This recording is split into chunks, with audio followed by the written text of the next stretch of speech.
Bajeczne alpejskie krajobrazy, zapierające dech w piersiach widoki na pięknie usytuowane jeziora. Bez wątpienia Szwajcaria jest jednym z najpiękniejszych krajów, jakie odwiedziłem.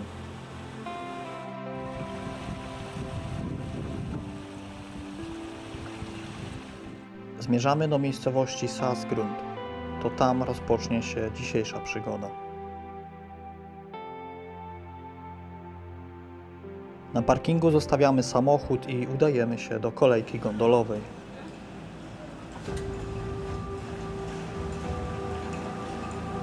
Korzystając z kolejki Hogsas, wjeżdżamy do środkowej stacji Kruisboden. Kolejka kursuje od godziny 8 do godziny 16:45, a koszt w jedną stronę to 30 franków. Po wyjściu ze stacji zachwycamy się piękną panoramą na masyw Miskabel.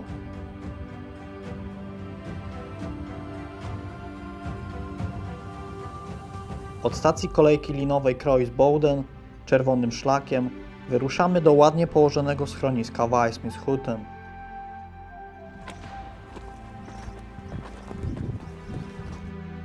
Szlak jest dobrze oznaczony i nie jest wymagający.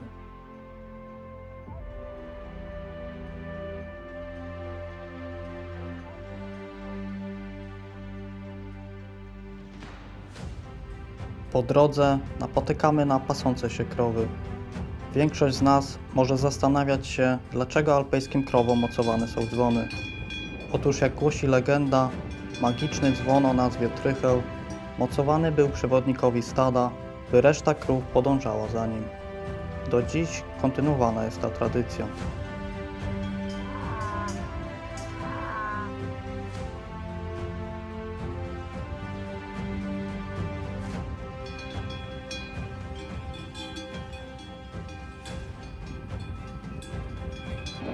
Czyż tu nie jest pięknie?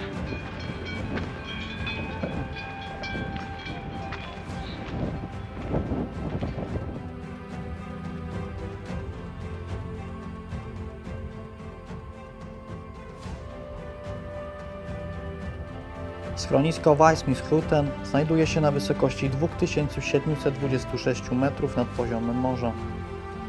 Dzięki panoramicznemu widokowi na 18 czterotysięczników jest jednym z najpiękniej położonych schronisk górskich w kantonie Valais. Jest to punkt wyjścia na czterotysięczniki Wijsmuth i Laginhorn, sportowe trasy wspinaczkowe na południowej ścianie Jägihorn oraz najwyższą Via Ferrate w zachodnich Alpach, na którą właśnie zmierzamy. Wyraźnym niebieskim szlakiem kierujemy się w kierunku potoku Triftbach.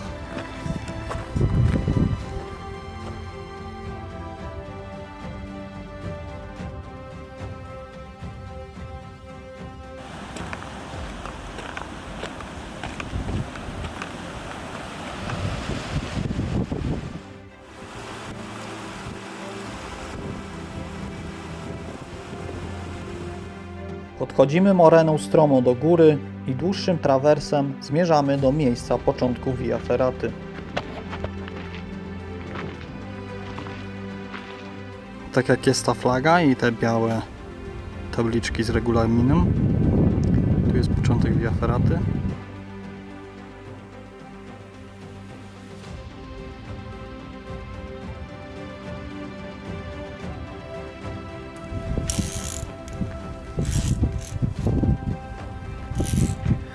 Tu zaczyna się początek Via Ferraty.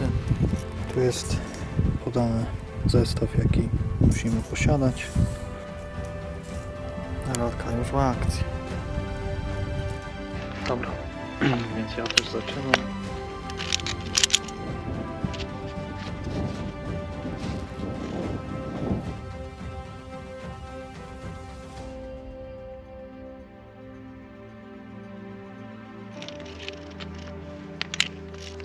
Obchodzimy z lewej strony skalny wypust, aż do ujścia skalnej rynny.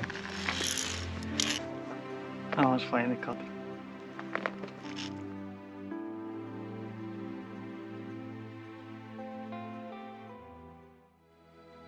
Obserwujemy dość stromy fragment, który swoim ułożeniem formacji skalnej wzbudza pozytywne emocje.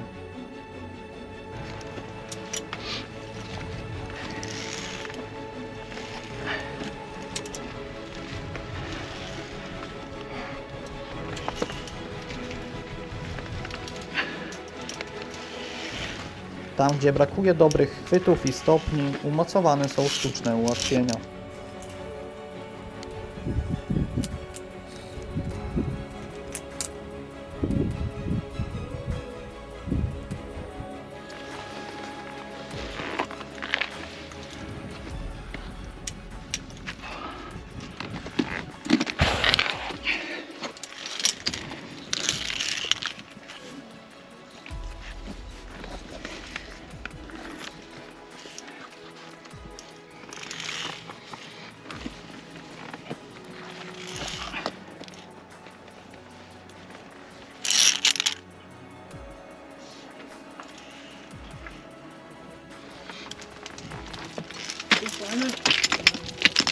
Właśnie w takich sytuacjach dla zwiększenia własnego bezpieczeństwa trzeba zakładać kask.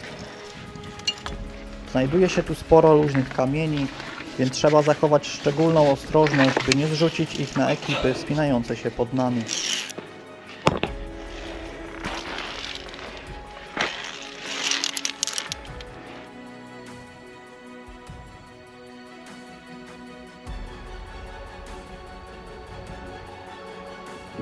Kontynuujemy wspinaczkę, gładko pokonując kolejne przeszkody.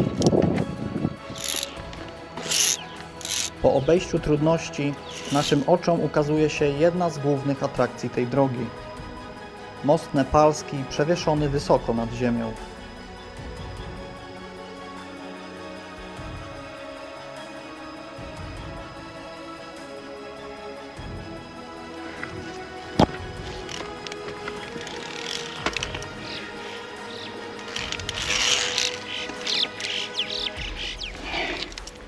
Pozdrowienia z Via Ferraty.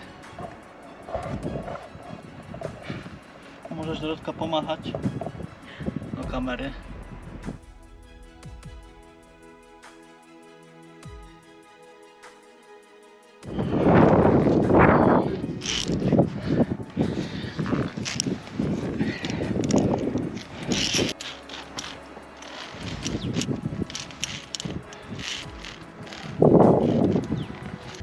Maksymalnie 2 osoby i przed nami drabinka.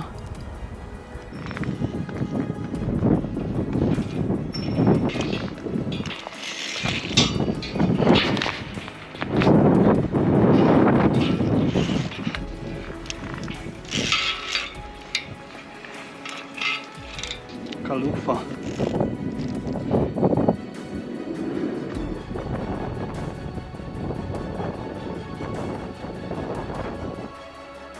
Wyżej na ścianach umocowane są kolejne metalowe drabinki, pomiędzy którymi z pewnością nie będziemy się nudzić.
Pięknie widoczna grań wyprowadzająca na szczyt Jegihor.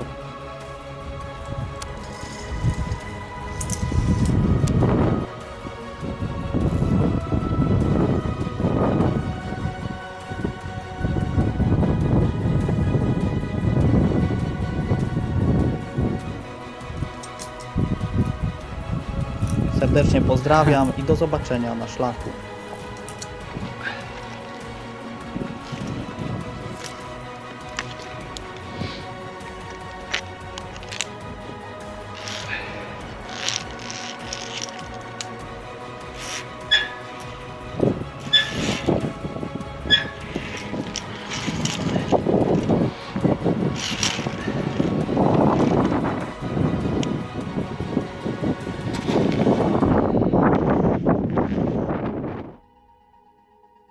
Trzylinowy wiszący most i następujące po nim odcinki wspinaczki na pionowej skale wymagają doświadczenia. Ten fragment wyceniony jest jako K5.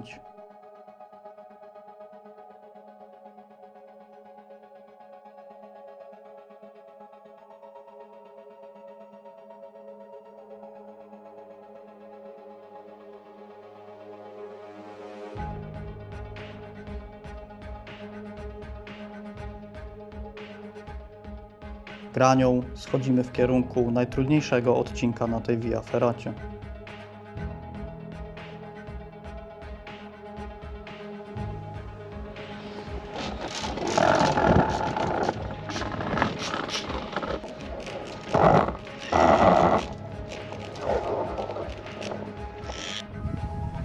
Kołyszący się most dostarcza super zastrzyk adrenaliny.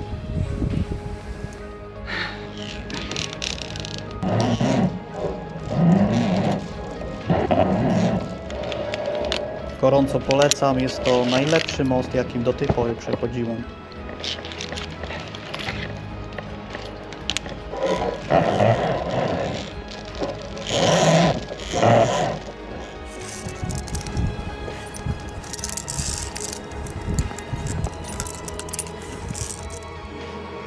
Za mostem rozpoczynamy wspinaczkę po pionowej skale. Jest to najciekawszy fragment z dużą ekspozycją na wysokość.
W tym miejscu zorientowałem się, że zapomniałem się przepiąć.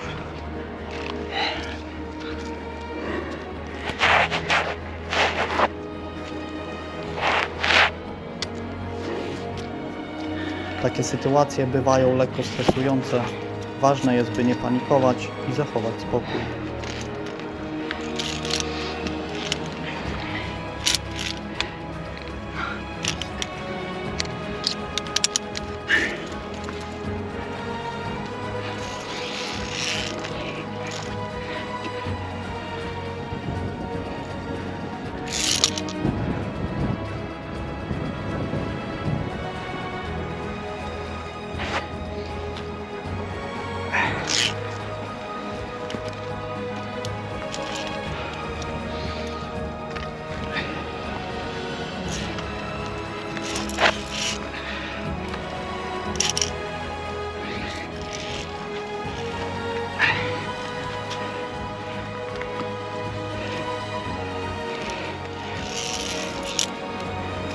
Po wyjściu z pionowej ściany przechodzimy ostatni fragment granią.